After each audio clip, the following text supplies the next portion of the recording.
Welcome to another episode of Kiss My Assets. This is a special episode. We have John with us in the studio today. How you doing, John? I'm good. I'm just noticing I've got the white shoes. You got the dark shoes.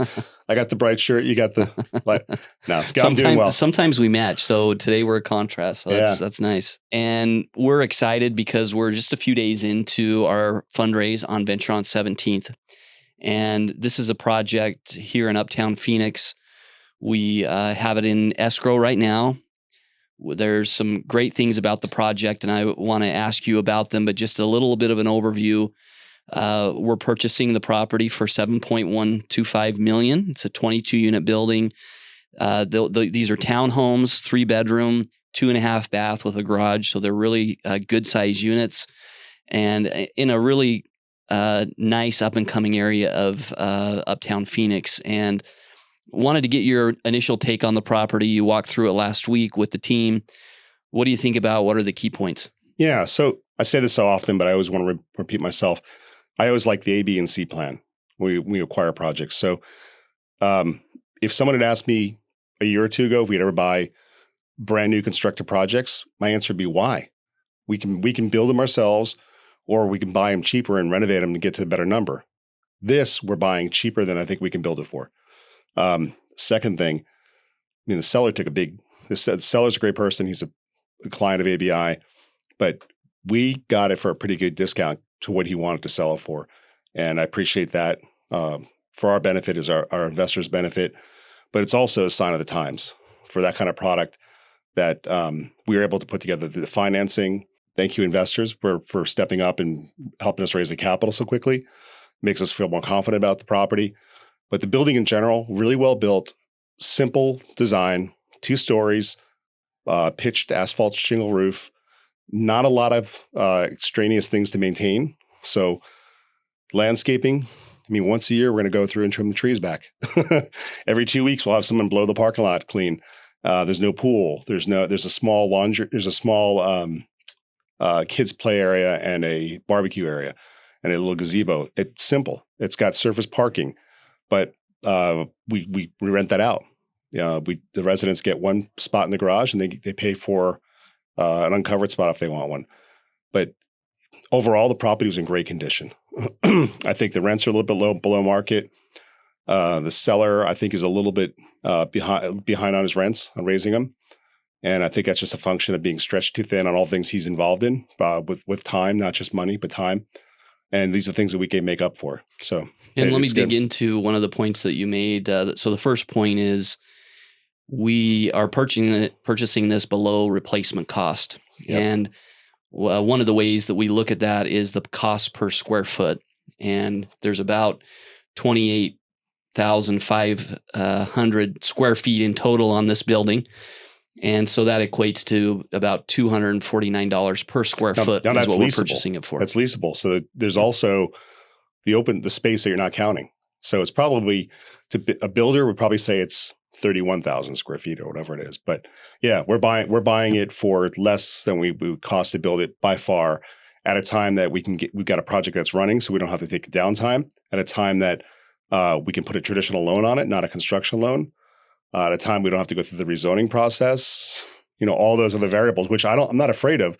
But if we can pick something up today that's finished and running, and we can just do a better job of it, which is not a difficult task on this property, that's a home run for us. And what you were referring to earlier is we wouldn't really look at buying this building a few years ago because of the other options. But Correct. Today, to get a building like this at a discount, built in 2018, and as you went through and saw the construction, it was well constructed. So you're 5 years in, you have a new building, well laid out building. To be able to buy it at a discount makes all the sense in the world for us. So it shows that we're not stuck in our ways. We're nimble. Most of our buildings that we've purchased have been renovation projects, and we certainly are going to do more of those. But let me also dig into your second point a little bit. What is happening? What are we seeing with some folks who need to sell right now? I've talked to some investors and said, right now we're not really aggressively selling any of our buildings. It's not the best time to sell. You can sell, and the market hasn't tanked for sure. But if I have an investor hat on, I say right now is not the time to sell my assets. Right now is a good time to buy some assets potentially. How do you see it? Well, again, 35 years of experience. Seeing, and it's all about not looking at the ground in front of you, but looking far ahead. And you have to evaluate and look at things in the right perspective, where the Fed's going to go on monetary policy, how the banks locally are going to be lending, how our other lenders are going to lend, how our investors are going to respond to putting money into projects at this time. But I'd say the things that we're dealing with in general in our market are probably a little more constraints on the lending market, especially in light of what happened with the banks, these banks this last few weeks. They're going to have a little more pressure to keep more liquidity. They're not going to be able to put money into long-term investments as much. So they're going to say, we can't lend on commercial real estate. Interesting comment, because commercial real estate generally doesn't mean apartment buildings. It means office, retail, industrial. But we're still going to fall in that bucket. So it's not like they're going to stop lending altogether, but what they do is they tighten the restrictions on qualifying for loans. Right. And to your point, multifamily has many more financing options than those traditional commercial real estate. Yeah, and I'll kind of take us on a tangent for one quick second. One great thing about multifamily is that it in all the years I've been in this business, there's always a lender for multifamily. Now, who is that last lender of last resort? Fannie Mae, Freddie Mac, HUD.